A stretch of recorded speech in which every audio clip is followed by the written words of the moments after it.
Sekarang ada pembahasan kan ini banyak orang yang takut ya Mas, yang non muslim takut ketika Indonesia menjadi negara syariat Islam. Ya kan? Iya. Nah, lu sendiri gimana? Atau dalam bahasa lain barangkali kita mengatakan khilafah. Oke. Khilafah negara dengan sistem khilafah. Saya melihat begini. Tidak ada satu negara pun di dunia yang menjadi model, contoh model tentang keberhasilan khilafah diterapkan. Masa, Bro? Enggak ada. Loh, Saudi, Iran republik. Saudi Kerajaan. Nggak ada. Artinya apa? Ini sistem yang gagal. Dan kenapa kemudian hari ini kita teriak-teriak? Padahal, mohon maaf, walaupun Indonesia bukan negara Islam, tapi sebenarnya Islam di Indonesia tumbuh dan berkembang luar biasa. Dan tidak ada ancaman untuk orang Islam. Ya. Orang adzan di mana-mana it's okay. Di Bali orang adzan nggak ada masalah, bro. Di Papua juga nggak ada masalah. Orang mau pengajian kapanpun bisa, no problem. Adakah orang mau pengajian diancam? Nggak ada.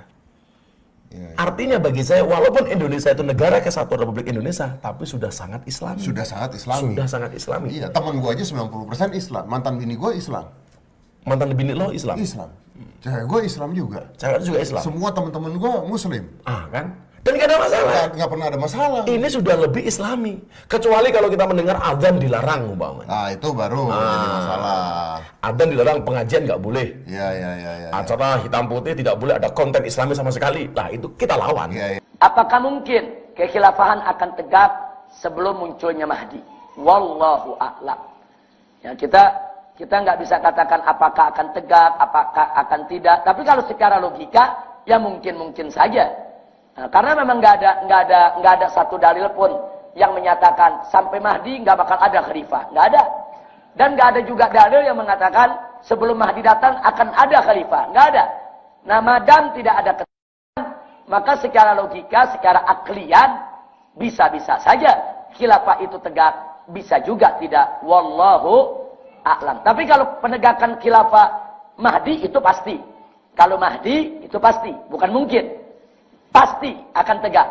Tapi kalau sebelum Mahdi, sekarang ini, apakah ada khilafah? Wallahu a'lam. Mungkin ada, mungkin tidak. Itu satu. Nah, yang kedua, tentang saudara-saudara kita di Hizbut Tahrir. Yang luar biasa. Perjuangan di dalam sosialisasi soal khilafah. Nah, saya pikir kalau soal khilafah, Ahlus Sunnah tidak ada perbedaan pendapat. Khilafah itu harus tegak. Khilafah itu mesti ada. Hanya saja Ahlus Sunnah berbeda pendapat di dalam menyikapi al-waqi'iyah. Kenyataan-kenyataan yang ada saat ini. Oh, umat Islam terpisah-pisah. Ada negara Saudi, negara Irak, negara Iran, negara Indonesia, negara Malaysia pecah menjadi negara-negara. Ini kan namanya fakta, kenyataan. Kenyataannya semacam ini, realita. Nah, pertanyaannya, sementara negara Islam ini terpecah seperti ini, khilafah belum tegak, apakah kepemimpinan ini tidak sah? Itu jadi perdebatan tinggi. Sebab kalau kepemimpinan ini semua dianggap tidak sah, semua berdosa. Nah, ini yang menjadi kajian para fuqaha. Akhirnya banyak fuqaha mengatakan nggak apa-apa. Masing-masing negeri punya pemimpin, masing-masing negeri punya pemimpin, tapi dengan syarat mereka terus membangun kerjasama supaya ke depan nanti mereka mudah disatukan. Supaya ke depan nanti mereka menyatu di bawah satu khilafah yang alami. Nah, ini yang jadi perdebatan. Nah, kemudian muncul lagi perdebatan. Bagaimana kalau negara Islam ada yang pakai sistem demokrasi seperti Indonesia? Nah, apa boleh kita terlibat di dalamnya? Nah, di sini ada perbedaan. Ada kelompok saudara kita mengatakan nggak boleh. Kita harus konfrontasi, harus kita lawan. Tapi sebagian saudara kita bilang, ya demokrasi ini memang nggak boleh. Tapi realitanya saat ini yang ada pilihan di depan kita demokrasi.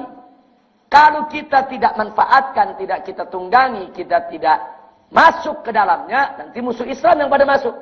Nanti musuh Islam yang ngatur negara ini. Nanti madaratnya akan lebih besar. Sementara dalam kaidah fikih kan ada dinyatakan, yaitu wujubul amal bi akhfid dororin. Beramal dengan doror yang lebih kecil. Akhirnya sebagian saudara kita boleh, nggak apa-apa masuk ke parlemen. Tapi dengan syarat, jangan dia menghalalkan demokrasi. Dia hanya masuk lid darurah, lil hajah. Nah, ini yang diperdebatkan. Ini yang diperdebatkan. Tapi kalau soal khilafah, ulama sepakat. Khilafah harus ditegakkan. HTI betul. Memang khilafah itu harus ditegakkan. Nah, cuma memang ada perbedaan antara FPI dengan HTI. HTI punya proposal untuk pendirian khilafah, memang sangat idealis, sangat bagus, itu tidak kita pungkiri. Sangat idealis, sangat bagus, memang seperti itu yang kita inginkan. Hanya saja kita di Front Pembela Islam menginginkan tesis soal khilafah yang sudah begitu bagus, yang sudah begitu luar biasa, di dalam pelaksanaan untuk mewujudkannya, jangan kita menolak kenyataan yang ada. Artinya begini, jangankan menyatukan seluruh dunia Islam di bawah satu khilafah, menyatukan Malaysia sama Indonesia aja setengah mati. Indonesia ini disatuin sama Malaysia, wah setengah mati, sampai sekarang lagi pada berebut pulau. Nah, pulau diperebutkan sampai ke pengadilan. Coba kita pikirkan pakai logika aja. Ini kerja mudah atau kerja sulit untuk menyatukan dua negara? Dua negara, Indonesia dengan Malaysia bersatu, umpamanya menjadi negara Nusantara. Saya mau tanya jujur, itu kerjaan mudah atau sulit? Enggak gampang. Enggak gampang. Lalu bagaimana menyatukan 125 negara lebih? Negara Islam di dunia saat ini 125 negara lebih. Gimana menyatuin mereka semua? Dulu Mesir pernah disatukan dengan Libya. Namanya Republik Persatuan Arab. Satu, jadi satu negara. Tapi di tengah perjalanan konflik. Yang orang Mesir pengen yang mimpin, yang orang Libya pengen yang mimpin. Pecah lagi. Ya sudah kalau gitu jalan masing-masing. Akhirnya Libya jadi negara sendiri, Mesir jadi negara sendiri. Nah jadi artinya FPI mencoba untuk berpikir realistis. Oh, ini nggak gampang untuk menyatukan negara-negara. Kita setuju, prinsip HTI kita setuju. Khilafah harus tegak. Nah, cuman yang jadi persoalan, bagaimana cara menegakkannya? Nah, disinilah FPI mengajukan proposal khilafah, tesis khilafah. Anda bisa baca, kalau Anda salah satu daripada aktivis FPI, itu dituangkan di hasil Munas yang lalu, bukan Munas kemarin, Munas yang sebelumnya. Di sana ada 10 langkah untuk menuju khilafah Islamnya. Antara lain, saya tidak sebutkan semua, antara lain yang disebutkan di situ, satu. Jadi begini, sebelum saya masuk ke satu, ke pertama. Untuk menyatukan seluruh dunia Islam di bawah satu khilafah, ini pekerjaan yang sangat berat. Saya tidak katakan mustahil, tapi sangat berat. Nah, oleh karenanya, FPI melihat jangan langsung kita melangkah kampanye berteriak, ayo satukan semua negara. Hapuskan Indonesia, hapuskan Malaysia, hapuskan Saudi, hapuskan Emirat, hapuskan Mesir. Cukup satu khilafah. Kalau itu yang kita ungkapkan, maka seluruh negara-negara tadi akan jadi musuh kita. Indonesia akan melihat, wah ini musuh nih. Dia mau ngapus NKRI. Mesir melihat, wah ini musuh. Dia mau ngapus Mesir. Malaysia juga lihat musuh, wah dia mau ngapus Malaysia. Itu sama juga kita menjadi kompetitor kekuasaan di hadapan mereka. Nah, negara mana yang mau dihapus? Saya mau tanya sekarang, pemerintah Indonesia kalau dengar NKRI mau dihapus, marah gak? Saya mau tanya sekarang, kalau Mesir dengar nih pemerintahnya ada gerakan mau hapus Mesir, kira-kira marah gak? Semua negara marah. Kalau kita berteriak seperti itu, semua negara akan jadi musuh kita. Nah, karena itu FPI melihat jangan menjadikan negara-negara Islam ini sebagai musuh kita dalam perjuangan. Nah, caranya bagaimana? Satu, kita ajak mereka. Yuk, mari negara-negara Islam, kalian silakan jadi pemimpin di negeri masing-masing. Tapi ayo dong, kita bersatu untuk membentuk mata uang bersama. Bikin mata uang bersama. Jangan Malaysia pakai ringgit, Indonesia pakai rupiah, kemudian Saudi pakai real. Nah, kemudian beberapa negara Arab yaitu pakai dinar, pakai dirham. Ayo dong kita satu. Eropa bisa. Eropa itu negaranya bukan satu, ada euro. Untuk seluruh negara Eropa pakai euro. Kenapa Eropa yang negara kafir bisa, kok negara Islam nggak bisa? Ayo kita pakai. Dan di mana hikmahnya? Kalau seluruh negara Islam bersatu dengan satu mata uang kita nggak kalah dengan dolar. Sekarang ini euro di atas dolar, karena dia bersatu. Dolar nggak bisa berkutik depan euro. Anda kata bersatu negara-negara Islam, ciptakan satu mata uang. Apalah namanya? Apa dinar, apa dirham, atau apalah namanya. Tapi bersatu. Dolar nggak berkutik. Bisa jadi satu mata uang kita 5 dolar. Bisa jadi. Kalau sekarang kan enggak. 1 dolar 13.000 rupiah. Anjlok kita. Nah, jadi ini bukan mustahil. Ini kerjaan banyak negara yang mau. Malaysia sudah mau. Nah, kemudian beberapa negara seperti Iran, Irak, Mesir sudah mau. Ini kan tinggal disatukan.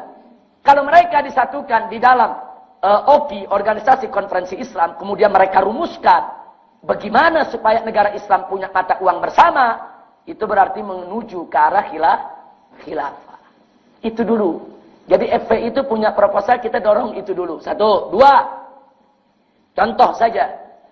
Bagaimana supaya negara Islam bersatu? Ayolah negara Islam kumpul supaya umat Islam dari masing-masing negara kalau mau berkunjung ke negara Islam lainnya dipermudah, bebas visa. Kayak kita nih sekarang, kita ke Malaysia kan gampang. Nah, kita kalau negara ASEAN ini udah bebas visa. Nah, kita jalan di airport udah langsung dapat visa, nggak sulit. Tapi kita mau ke Saudi dapat visa setengah mati. Kita ke Mesir mau dapat visa setengah mati. Di situ aja kita belum bersatu. Nggak usah menyatukan negara dulu lah. Bagaimana orang Indonesia ke Mesir gampang. Bagaimana orang Mesir ke Indonesia gampang. Bagaimana orang Indonesia nih ke Pakistan gampang. Bagaimana Pakistan ke Indonesia gampang. Jadi kita bebas visa. Kalau perlu nggak perlu paspor. Dan itu terjadi di Eropa. Negara-negara Eropa hanya dengan menggunakan kalau kayak kita KTP itu bisa keliling Eropa. Naik kereta. Mereka pakai itu KTP, mereka lalui seluruh negara Eropa. Nah kok negara kafir bisa, kita enggak. Padahal kan negara Eropa sendiri-sendiri. Inggris sendiri, Jerman sendiri, Prancis sendiri, Spanyol sendiri, Italia sendiri, Belgia sendiri. Mereka semua negara-negara sendiri. Tapi dalam urusan mata uang, mereka satu, euro. Dalam urusan visa, mereka satu, bebas visa. Orang Eropa mau ke negara Eropa mana aja bebas. Nah, saya mau tanya, kalau orang Indonesia bebas ke Malaysia, bebas ke Brunei, bebas ke Pakistan, bebas ke negara Arab, kira-kira bagus tidak? Ini yang kita dorong. Nah, mendorong ini nggak menjadikan kita kompetitor bagi para pemimpin negara. Pemimpin negara melihat, oh ini saran bagus, ini bisa menjalin hubungan lebih baik. Kita tidak merebut, nggak usah hapus Indonesia, nggak usah hapus Pakistan, nggak usah hapus Mesir. Ini yang jadi persoalan. Kawan-kawan kita di HTI, bagus dia punya konsep.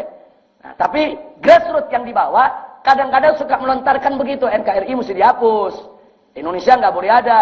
Pakistan nggak boleh ada. Saudi nggak boleh ada. Semua jadi satu negara. Nah kalau pemerintah dengar bagaimana? Wah ini mau hapus Indonesia nih. Dijadikan musuh. Nah itu contoh yang kedua. Contoh yang ketiga. Contoh yang ketiga. Saat ini orang Indonesia mau kawin di Malaysia setengah mati. Orang Malaysia mau kawin di Indonesia setengah mati. Kenapa nggak dipermudah? Pokoknya sesama negara Islam yang dari sini mau kawin di negeri ini, yang ini mau kawin di negeri ini, dipermudah. Ini yang mesti didorong. Yang keempat, di Eropa itu mereka punya parlemen bersama. Jadi Inggris punya DPR, Belanda punya DPR, Italia punya DPR. Nah, DPR ini mengirim utusan. Mereka membentuk parlemen Eropa. Jadi parlemen Eropa kalau sudah berkumpul, seluruh negara Eropa ada. Dahsyat, ini orang kafir bisa bersatu begitu. Padahal beda-beda negara. Kenapa kita negara Islam nggak bisa? Yang kelima, kita lihat, ini orang-orang kafir nih. Mereka bersatu dalam apa? Dalam pertahanan militer. Mereka bentuk NATO. Satu aja negara Eropa diganggu, NATO turun semua. Inggris diganggu, Belanda kirim tentara, Italia kirim tentara, Spanyol kirim tentara, digebuk dan ngeganggu. Mereka punya kapal induk, mereka punya pesawat, mereka punya amunisi. NATO itu pertahanan militer rame-rame. Sampai hari ini negara-negara Islam nggak bisa ngebentuk fakta pertahanan militer. Kenapa kita nggak bentuk bersama? Kalau kita bentuk bersama, sebentar Israel bisa kita usir. Ini makanya jalan kita menuju khilafah ini nggak gampang. Boro-boro mau khilafah. Ini kerja soal visa aja. Kita nggak mau bersatu. Kita khilafah belakangan dulu lah. Ini dulu. Ini kalau bisa nih. Umat Islam semua negara. Saudi, Mesir, Libya, Indonesia, Malaysia. Semua bersatu. Punya tentara. Rame-rame patungan beli kapal induk. Rame-rame patungan beli semua persenjataan. Mana berani Amerika sembarangan ganggu negeri Islam. Jadi kalau ada negeri Islam bermasalah, negara kafir nggak usah masuk. Cukup negara Islam yang masuk. Tentara gabungan dari seluruh negara Islam masuk. Amankan. Nggak ada sampai saat ini. Eropa punya sejak dulu. Mereka kompak di NATO. Nah dulu Eropa Timur juga punya, yaitu Warsawa. Nah, tapi udah bubar sekarang. Tapi yang Eropa yang saat ini ada mata uang mereka satu, euro. Parlemen mereka bersatu. Kemudian visa mereka mudah. Kemudian antar bangsa Eropa mau kawin dipermudah. Orang Perancis mau kawin di Italia, Italia mau kawin di Spanyol, Spanyol mau kawin di Inggris. Semua serba mudah. Bahkan perjalanan antar negara mereka nggak perlu pakai paspor. Cukup mereka pakai KTP udah bisa melintasi sekian belas negara Eropa. Dan mereka bikin persatuan untuk fakta pertahanan militer yang bernama NATO. Mereka saling membela satu sama lainnya. Kenapa negara Islam nggak buat itu? Baik, yang berikutnya lagi. Negara-negara Eropa ini juga luar biasa. Mereka di dalam kontrol telekomunikasi mereka bersatu. Mereka jaga, mereka punya satelit. Mereka jaga supaya nggak disadap sama Amerika, nggak disadap sama negara-negara lain. Mereka bersatu. Nah umat Islam, negara-negara Islam nggak bersatu. Masing-masing beli satelit sendiri. Indonesia beli satelit Palapa. Yang bikin Amerika, yang operatornya Amerika, yang jalanin Amerika. Akhirnya presiden telepon disadap sama Amerika. Kan musibah. Presiden kita disadap handphonenya. Berapa kali terjadi dari zaman Habibie. Sampai rekamannya diperdengarkan. Bisa kita bayangkan kalau presiden dia punya komunikasi bisa disadap. Bagaimana kita semua?